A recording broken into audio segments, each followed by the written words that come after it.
Hi everyone, I'm Cody W3AMG with BridgeCom Systems, and today we're going to be showing you how to back up the code plug on your new Maverick radio. So if you've built an awesome code plug for your radio, you definitely want to make sure it's backed up. This is useful for a variety of things. If you ever happen to lose your radio, or maybe you just want to apply your code plug to a different radio, or if we're doing a software update, it's always a good idea to back it up first. So let's go ahead and plug in our radio and get this backup underway.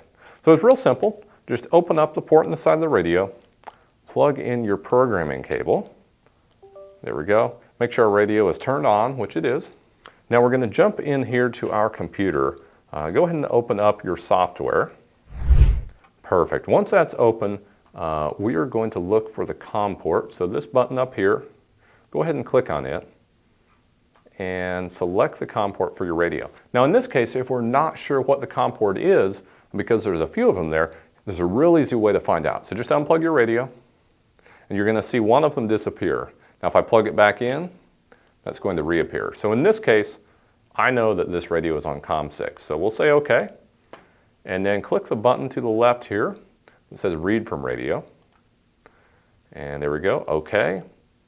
And if you're doing a full backup of your radio, go ahead and do everything. Now, if you're really familiar with this and you don't care about backing up the DMR list, you can always leave that unchecked. But in this case, we're going to back up everything and just say OK. So what this is doing is taking all of the data and all the information off this radio and transferring it to our software. There we go, read data complete. So we have the data right here, but if we stopped here, all of that will be lost. So what we need to do now is simply go up to File and do a Save As. Now you can save this anywhere you'd like on your computer. So I could just save it to my desktop here. We'll give it a name here.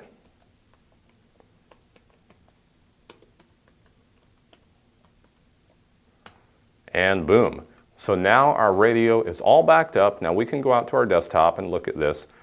There's our file. So if something ever happened to this and we needed to use that code plug again, all we have to do is open that up in our software and it's ready to go. So now our radio is backed up and we're all set.